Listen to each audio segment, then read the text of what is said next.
Hello நண்பா, இந்த வீடியோவில் நம்ம ஃபோட்டோஷாப் பற்றி பார்க்கலாம். ஸோ ஃபோட்டோஷாப் யூஸ் பண்ணி நம்ம wedding invitation, leaflet, brochure, business card, calendar design, bill book, magazine, menu card, இந்த மாதிரி நிறையா டிசைன் பண்ணலாம். ஸோ ஃபோட்டோஷாப் சாஃப்ட்வேர் யூஸ் பண்ணி நீங்கள் எடுக்கிற மொபைலில் எடுக்கிற ஃபோட்டோவாக இருக்கட்டும், இல்லை கேமராவில் எடுக்கிற ஃபோட்டோவாக இருக்கட்டும், எல்லாமே எடிட் பண்ணிக்கலாம். கலர் அட்ஜஸ்ட்மெண்ட்டு இந்த மாதிரி நிறையா பண்ணிக்கலாம். பிரைட்னஸ் ஏற்றுறது, இல்லை ப்ளர் பண்ணி காமிக்கிறது, அந்த மாதிரி நிறையா டூல்ஸ் யூஸ் பண்ணி நம்ம ஃபோட்டோ இன்னும் க்ரியேட்டிவாக காட்ட முடியும்.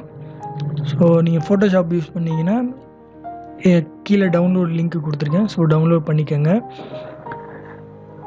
நம்ம சேனலோட டெலிகிராம் சேனல் லிங்க் கீழே கொடுத்துருக்கேன். ஸோ நீங்கள் அதுலேயும் போய் டவுன்லோட் பண்ணிக்கலாம். இந்த டூல் செட்டிங் டூல் பாக்ஸில் இருக்க எல்லா டூல்ஸையும் நீங்கள் யூஸ் பண்ண கற்றுக்கிட்டாலே போதும். ஃபோட்டோஷாப் ஈஸியாக நீங்கள் பழகிடலாம். ஒரு 1 வீக்குக்குள்ளேயே நீங்கள் ஃபோட்டோஷாப்பில் எல்லாமே கற்றுக்கலாம். ஸோ ரொம்ப சிம்பிளான டூல் இது. ஸோ நீங்கள் ரொம்ப முக்கியமாக தெரிஞ்சிக்க வேண்டியது 2-3 விஷயந்தான். ஸோ அந்த கான்செப்ட் தெரிஞ்சாலே போதும், ஃபோட்டோஷாப் நீங்கள் யூஸ் பண்ணி எல்லாமே எடிட் பண்ண கற்றுக்கலாம். பட் ஆனால் நீங்கள் நல்லா இதில் எக்ஸ்பர்ட் ஆகிறதுக்கு மினிமமே உங்களுக்கு 1 மந்த்து போதும். மினிமமாக 1 மந்த்லேயே நீங்கள் எல்லாமே இதில் கற்றுக்கலாம். ஸோ கான்ஃபிடெண்ட்டாக கற்றுக்கங்க. ஸோ ஃபஸ்ட்டு பார்த்தீங்கன்னா சைஸு. நீங்கள் ஒரு இமேஜ் இல்லைனா ஒரு ஃபைல் எடிட் பண்ணுறீங்க அப்படின்னா அதோட நியூ ஃபைல் கொடுத்துட்டு இந்த மாதிரி உங்களுக்கு சைஸு கேட்கும். ஸோ வித் எவ்வளவு, ஹைட் எவ்வளோன்னு. ஸோ மில்லிமீட்டர்லேயும் இன்ச்சஸ்லேயும் நீங்கள் மாற்றிக்கலாம். பிக்சலில் கொடுத்துருக்காங்க, பிக்சல்லையும் நீங்கள் மாற்றிக்கலாம். ஸோ இந்த மாதிரி மாற்றுறப்ப உங்களோட சைஸ் வேரி ஆகும், உங்களோட ரெசல்யூஷனும் வேரி ஆகும். ஸோ அதெல்லாமே நீங்கள் கொடுத்துக்கலாம். உங்களுக்கு எவ்வளோ ரெசல்யூஷனில் வேணுமோ அவ்வளோ கொடுத்துக்கலாம். ஸோ டிஃபால்ட்டாக பார்த்தீங்கன்னா A1, A2, A3, A4 இந்த மாதிரி சைஸ் யூஸ் பண்ணிங்கன்னா நீங்கள் உங்களுக்கு பிரிண்ட் அவுட் எடுக்க நல்லா ஃப்ளெக்சிபிலிட்டியாக இருக்கும். ஸோ அதனால் இதில் இருக்க சைஸே யூஸ் பண்ணிங்கன்னா உங்களுக்கு பிரிண்ட் அவுட்டில் எந்த பிரச்சனையுமே வராது. நீங்களாக ரேண்டமாக ஏதாவது ஒரு சைஸ் வச்சிங்கன்னா ஸோ பிரிண்ட் அவுட்டில் கொஞ்சம் பிரச்சனை வரும், பிக்சல் குறைஞ்சிரும், அந்த மாதிரி ஏதாவது பிரச்சனை வரும். ஸோ இப்போ பார்த்தீங்கன்னா நம்ம ஒரு நியூ ஃபைல் க்ரியேட் பண்ணிக்கலாம். ஸோ இந்த பேக்ரவுண்டுன்னு தெரிகிற லாக் சிம்பிள் மேலே கிளிக் பண்ணிங்கன்னா அது ஒரு லேயராக கன்வெர்ட் ஆகிரும். லேயருங்கிற கான்செப்ட் ஒன்றும் இல்லை, இதில் நியூ லேயர்னு இருக்குது பாருங்கள், அதில் போய் இன்னொரு லேயர் கூட க்ரியேட் பண்ணுங்கள். க்ரியேட் பண்ணிங்கன்னா இப்போ 2 லேயர் இருக்குது. ஒரு லேயர் வந்து ஒயிட் கலரில் இருக்குது, இன்னொரு லேயர் வந்து டிரான்ஸ்பரண்ட்டாக இருக்குது. மேலே இருக்க லேயர், கீழே இருக்க 0 லேயர் தான் ஒயிட் கலரில் இருக்குது, மேலே இருக்கிறது டிரான்ஸ்பரண்ட்டாக இருக்குது.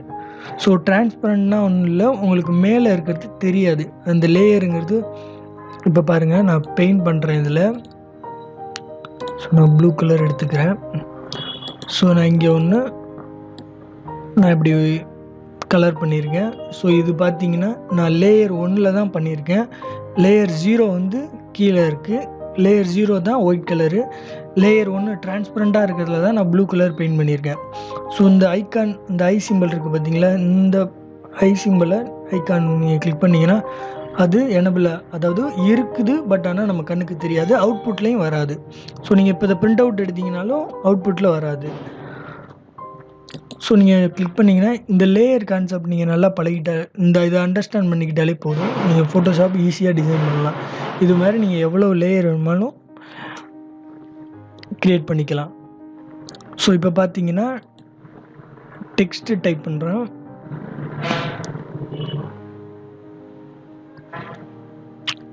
ஸோ டெக்ஸ்ட்டு நான் டைப் பண்ணுறேன்.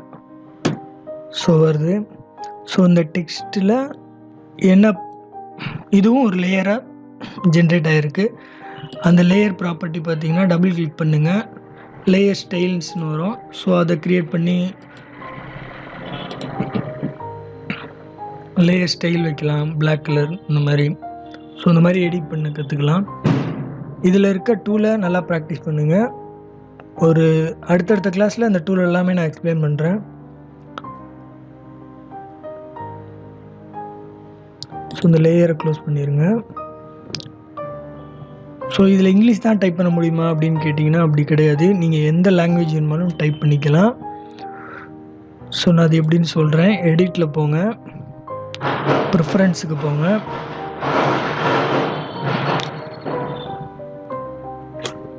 ஸோ டைப்பிங் அதில் போயிட்டிங்கன்னா மிடில் ஈஸ்டர்ன் இருக்குது பாருங்கள். ஃபஸ்ட்டு டிஃபால்ட்டாக இதில் என்ன இருக்குன்னா ஈஸ்ட் ஏஷியன்னு இருக்கும்.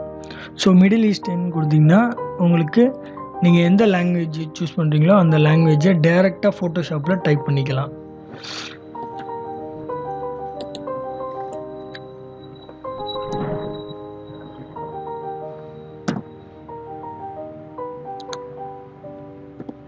ஸோ இந்த மாதிரி டைரெக்டாக டைப் பண்ணிக்கலாம். ஸோ எந்த லாங்குவேஜாக இருந்தாலும் ஓகே, தமிழ், மலையாளம், தெலுங்கு இந்த மாதிரி எந்த லாங்குவேஜ் மாதிரி டைரெக்டாக டைப் பண்ணிக்கலாம். ஸோ ஃபஸ்ட்டு இன்ட்ரோடக்ஷன் கிளாஸ்னால ஷார்ட்டாக முடிச்சுருவோம். அடுத்தடுத்து டூலை எக்ஸ்பிளைன் பண்ணுறோம். நீங்களே வீட்டில் ப்ராக்டிஸ் பண்ணி பாருங்கள். கீழே டவுன்லோட் லிங்க் இருக்குது, டவுன்லோட் பண்ணி ப்ராக்டிஸ் பண்ணி பாருங்கள். Thank you guys.